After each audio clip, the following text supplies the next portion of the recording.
São João da Cruz usa em suas obras um conceito muito estranho chamado pájaro solitário. Ele tirou esse tema do pássaro solitário de um versículo bíblico do Salmo 101, versículo 8, que diz assim: Vigilavi et factus sum sicut passer solitarius in tecto. Eu passei a noite em vigília, em oração, e me fiz como um pássaro solitário no telhado.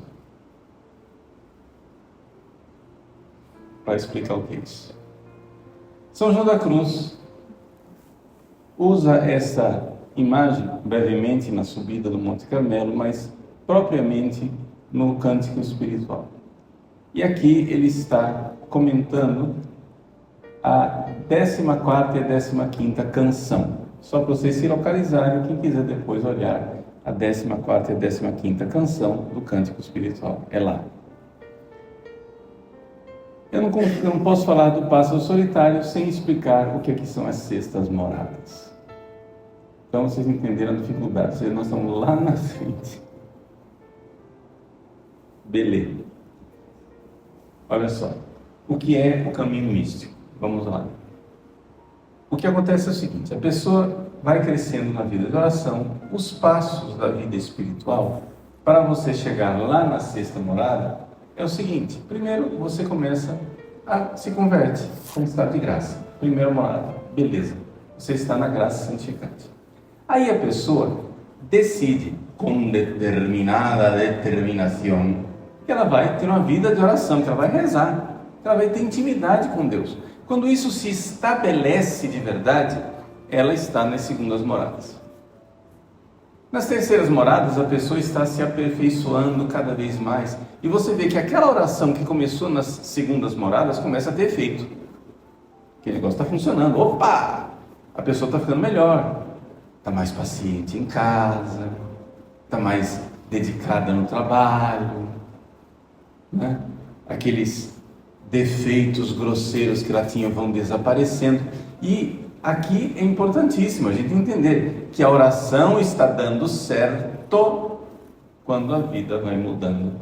Se você reza horas e horas e horas e horas e horas, a sua vida é a mesma. Tem alguma coisa errada na sua oração e a gente precisa conversar sobre isso. Ok? Ou seja, você rezando certo, a vida vai mudar.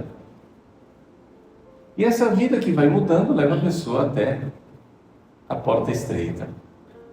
Ou seja, até aqui. Se você não chegou aqui na porta estreita, é porque você é um ser humano preguiçoso e sem determinação. Ou ninguém nunca disse para você que você tinha que fazer isso, você está descobrindo agora, ou então você é um preguiçosozinho que precisaria estar lá. Até aqui é força, suor e sangue. Se vira. Claro que existem impedimentos de outra ordem. Deus, às vezes, se agrada de pegar uma vida de uma pessoa e virá-la pelo avesso, com doenças, desastres, acontecimentos, e impede essa progressão. Mas aí ele está sendo servido de outra maneira. Eu estou falando da vida como deveria ser, que ela quase nunca é. Vamos lá. Aí acontece um fenômeno que as pessoas não entendem. Aqui que realmente é quando a pessoa, até aqui a pessoa dá conta de chegar sozinha até ser diretor espiritual.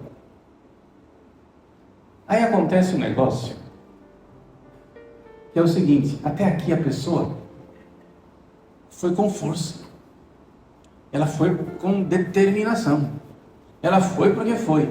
Aí é aqui que a pequena vida de Santa Teresinha se torna indispensável, porque se não for como crianças não entrareis no reino dos céus. A pessoa precisa começar a deixar Deus tomar o volante. Deus começa a agir. Já nas terceiras moradas começa um pouco aqueles relâmpagos de via mística. A pessoa ainda não está na via mística, mas Deus começa a querer tomar a frente. Deus começa a querer tomar o volante da casa, do carro. Ele vai, vamos lá, E já existe algo de místico nessas orações aqui da terceira morada, que são no fundo, as sétimas. Bom, aí acontece o seguinte. Chega nessa hora um anúncio. Vai acontecer. É um fenômeno chamado recolhimento infuso. É brevíssimo. É só um anúncio. Você vai passar. Deus está anunciando. Vai passar. Você vai para frente.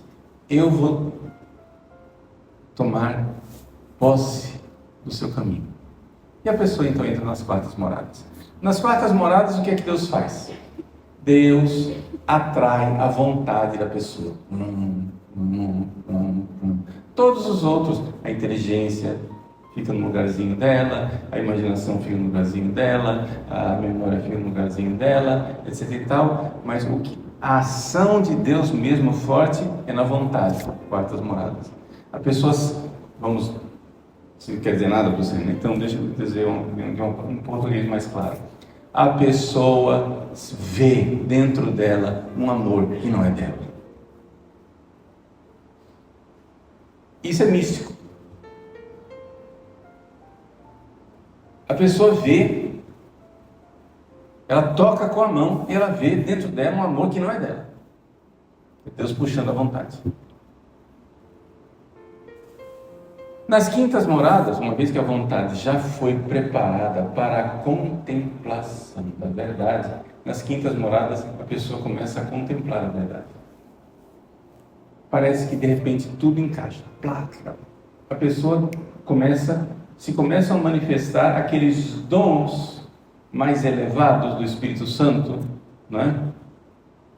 Os dons de entendimento, de inteligência, de ciência, de conselho, etc. A pessoa vai vendo as coisas. Ou seja, realmente a inteligência é puxada para uma contemplação infusa da verdade. Então veja só, passou para a quarta morada, começamos a via mística. Na via mística, vontade e inteligência. Quarta e quinta morada. Aí vem um gargalo outra vez. Esse gargalo que vem outra vez chama-se noite escura dos sentidos.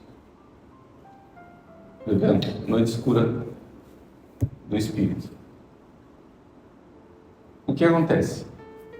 Aqui, a alma precisa ser purificada muito mais, não mais nos sentidos, como aconteceu da terceira para a quarta, mas ela é purificada na sua própria fé. Aqui é a pureza da fé que tanto insiste São João da Cruz. Essa passagem aqui, aí os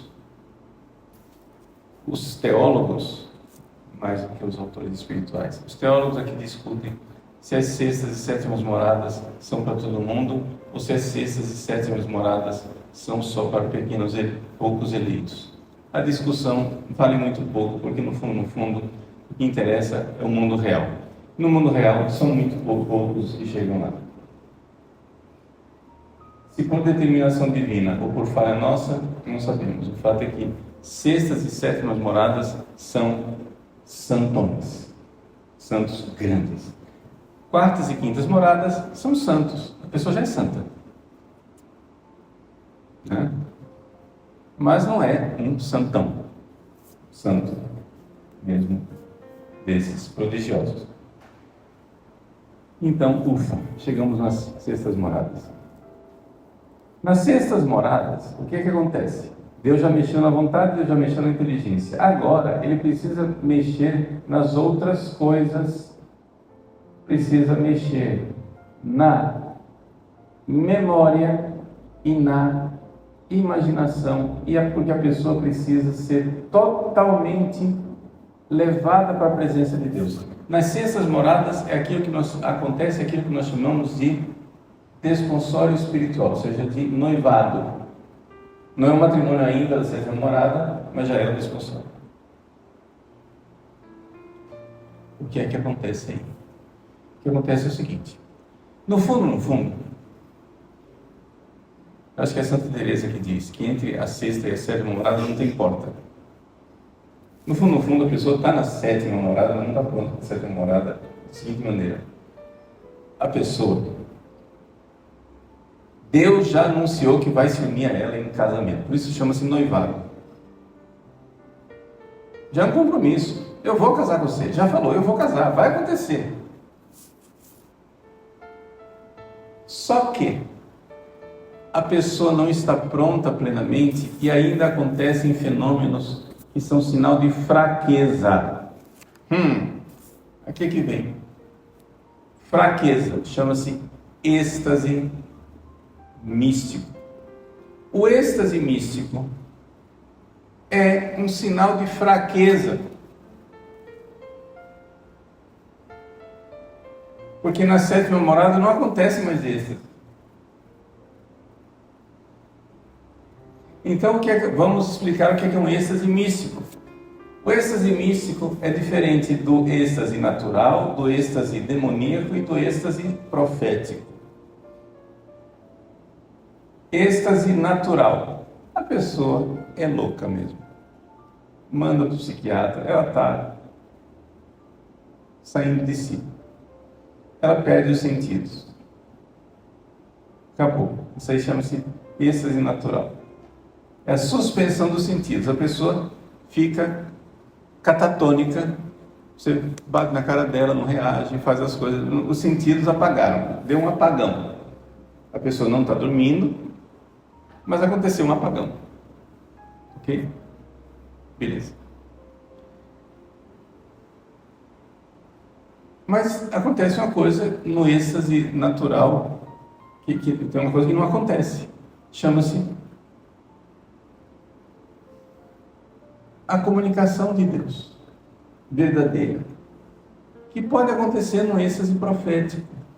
Agora, o problema do êxtase profético, criançada, é que o êxtase profético não está ligado à santidade da pessoa. Deus pode dar, teoricamente, um êxtase profético até para um pecador. Sei lá, o cara, teve aquele judeu lá em Roma, que teve uma aparição de Nossa Senhora de Medalha Milagrosa para ele. Ele era pagão, judeu, nem conhecia Jesus, odiava Jesus Cristo, etc e tal. De repente, entra numa igreja em Roma, Nossa Senhora, pá, aparece para ele, pronto. Esse êxtase místico, êxtase profético, acontece como graça grátis dada, não tem nada a ver com a santidade da pessoa. A pessoa, simplesmente, Deus resolveu aparecer para ele, não para nós. Tudo bem. Aqui que está o problema. Como não tem santidade na pessoa, fica muito difícil a gente saber o quanto aquilo é Deus e o quanto aquilo é loucura da cabeça da pessoa e o quanto é os dois. Porque às vezes é os dois. Tá? Portanto, a igreja não dá bola para essas coisas. Parece estranho. As pessoas vêm procurar o padre e falar de revelações.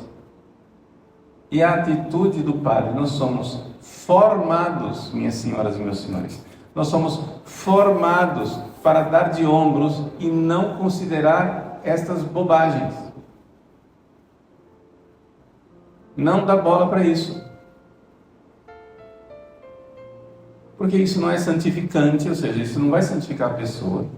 Se for de Deus, ele vai dar um jeito de falar de outra maneira, porque Deus, quando manda desse jeito, ele confirma com outras coisas. Tem que ter confirmações externas. E você, opa, então era verdade. Mas a atitude normal, sadia, é desprezar estas coisas. Um anjo apareceu para você, não dê bola para o anjo. Toca para frente. Se você está rezando e aparecer um anjo, você diz, dá licença, não atrapalhe, eu estou rezando. É isso que você tem que fazer. Ok? Isso é o êxtase profético. A pessoa não é santa. Você sabe que você não é santo. Você sabe que não chegou lá. Você sabe que não teve essa transformação toda de virtudes, etc e tal. Não dá bola. Esse é um dos grandes problemas da renovação carismática católica. eles dão bola enorme para essas coisas. E às vezes nem êxtase é. Basta uma voz que aparece na cabeça. Você ouviu a voz mesmo? Não, não ouvi. Ainda bem. E seria alucinação.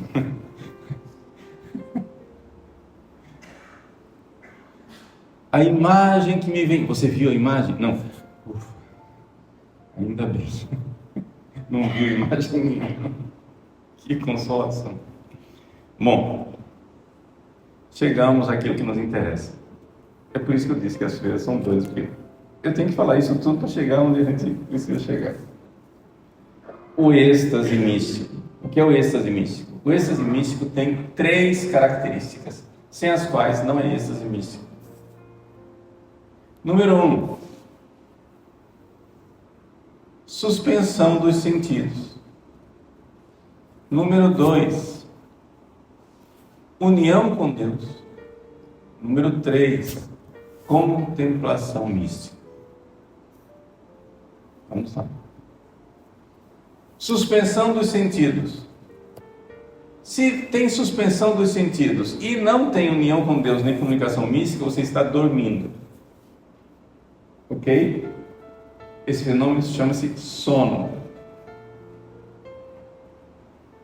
Beleza? E se ninguém conseguiu acordar você, porque você está catatônico, alguma coisa que valha. Dá um jeito de tratar isso.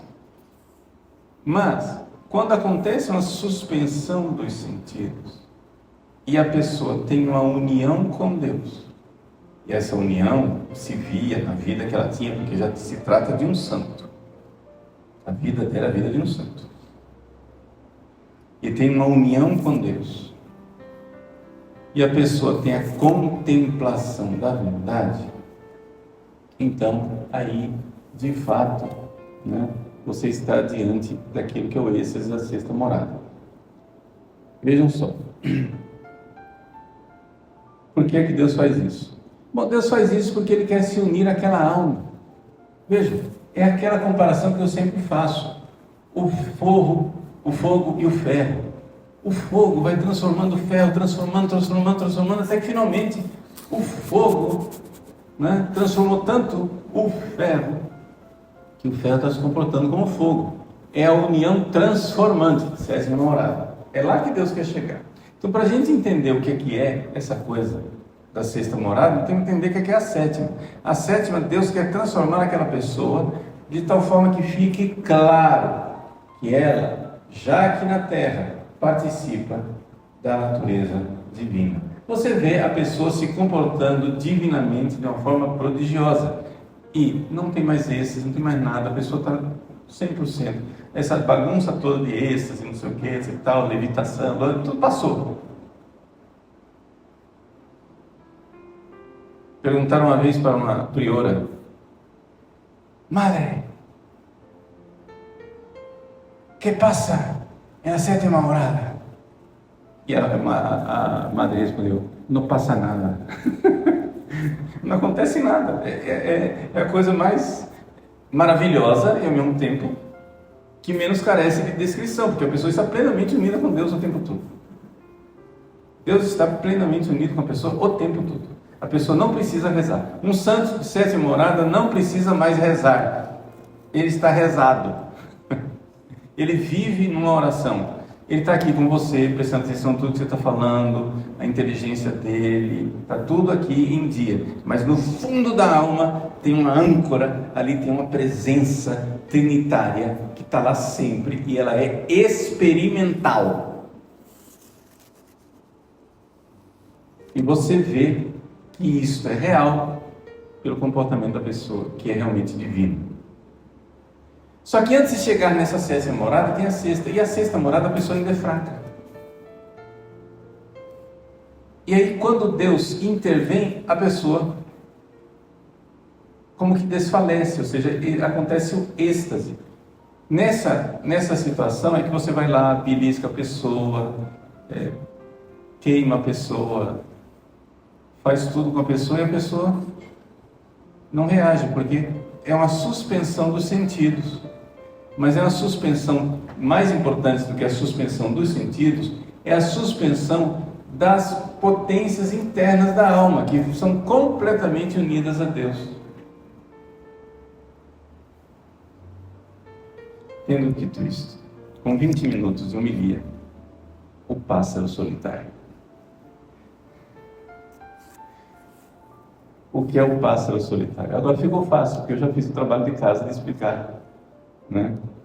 O pássaro solitário, a pessoa entrou na sexta morada. E São João da Cruz, então, diz que eu me fiz um pássaro solitário no telhado. O que quer dizer isso? O que é esse pássaro solitário no telhado? Salmo 111. 5 características. É o santo, estou lendo aqui o Cântico Espiritual. Primeiro, o pássaro solitário ordinariamente se põe em lugar alto, ou seja, no lugar mais elevado do espírito, ou seja, na mais alta contemplação. A primeira coisa, a pessoa está contemplando Deus. E ela adquire ali conhecimentos inefáveis de Deus. Deus já põe os seus segredos para essa pessoa. Inefável aqui quer dizer, é uma palavra chique portuguesa para dizer infalável. Não tem palavra para dizer aquilo. Porque é experimental. Você conhece Deus. O que é mesmo a história de participar da natureza divina? Conhecer Deus como Deus se conhece e amar Deus como Deus se ama.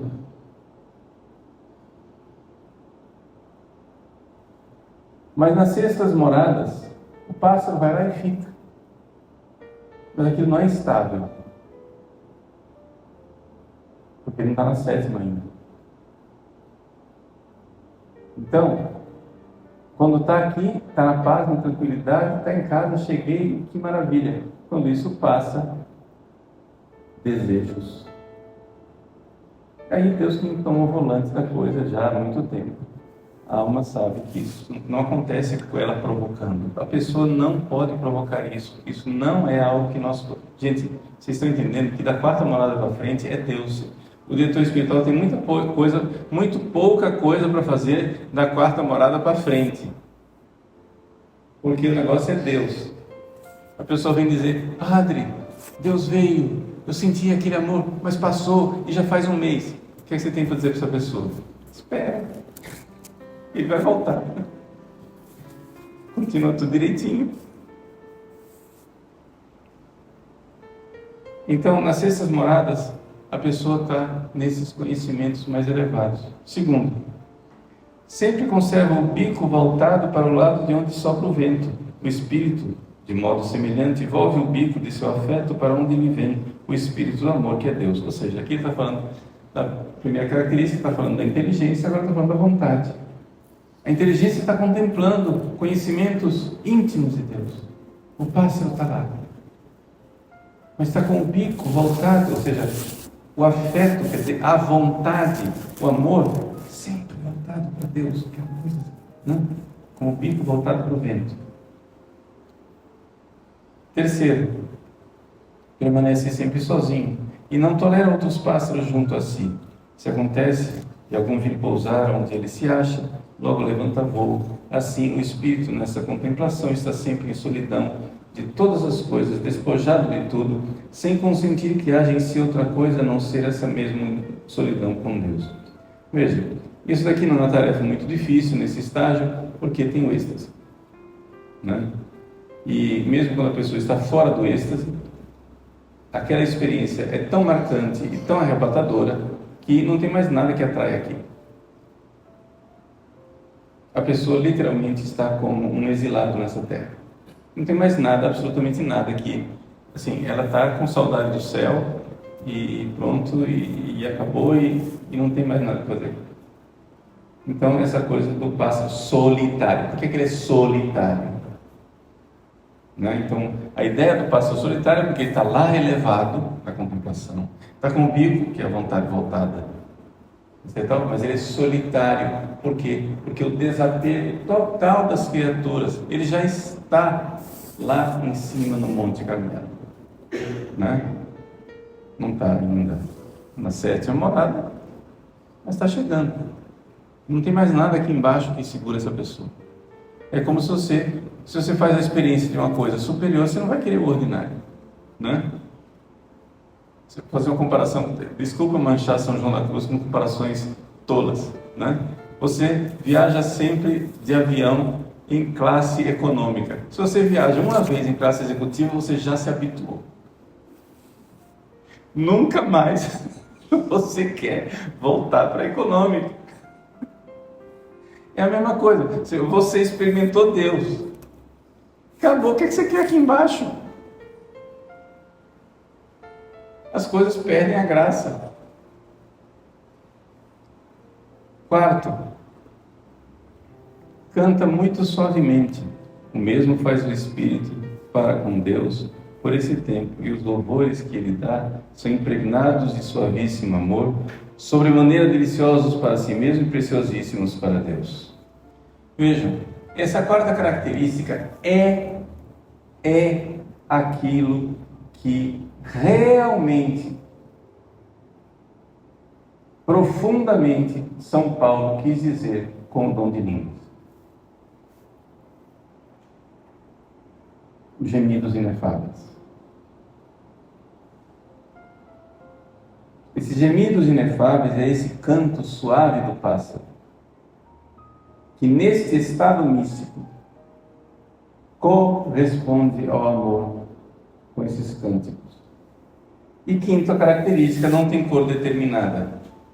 Ou seja, assim também o espírito perfeito não só deixa de ter, nesse excesso, cor alguma de afeto sensível ou amor próprio, mas até carece agora de qualquer consideração particular, seja das coisas do céu, da terra, e nem poderá delas dizer coisa alguma, por nenhum modo ou maneira, porque é um abismo essa notícia que Deus lhe é dada, e Deus lhe é dada. Não tem cor determinada, o pássaro não tem cor. Então, o que é isso? Ele não, no simbologismo de São João da Cruz, né? Ele não tem afeto com as criaturas, não tem afeto com ele mesmo, mas não somente. As coisas de Deus, quando ele não consegue, como ele está vendo tudo ao mesmo tempo, ele não consegue deixar de ver tudo, para começar a ver pedaços. Ou seja, os mistérios de Deus, que a gente, eu olho o mistério da encarnação, o mistério da redenção, o mistério da conceição imaculada, o mistério... Não, ele vê tudo ao mesmo tempo, ele não tem cor determinada, porque ele está já num nível superior. Ou seja, a nossa inteligência, ela vê uma coisa de cada vez. Se você está vendo tudo, é porque você está mais alto. Entendeu? Você está na base da montanha, você vê essa coisinha aqui. Você vai subindo, você vai vendo mais. Você vai subindo, você vai vendo mais. Se você está no topo da montanha, você vê tudo. E quando você vê tudo de uma vez, é porque você está no topo da montanha. E essa característica da cor indeterminada. Que as coisas de Deus ficam inefáveis, porque as nossas palavras, não tem palavra para dizer uma visão tão ampla, uma coisa tão de conjunto. As nossas palavras dividem as coisas em pedaços. Então, esse é o pássaro solitário de São João da Cruz. É uma comparação bem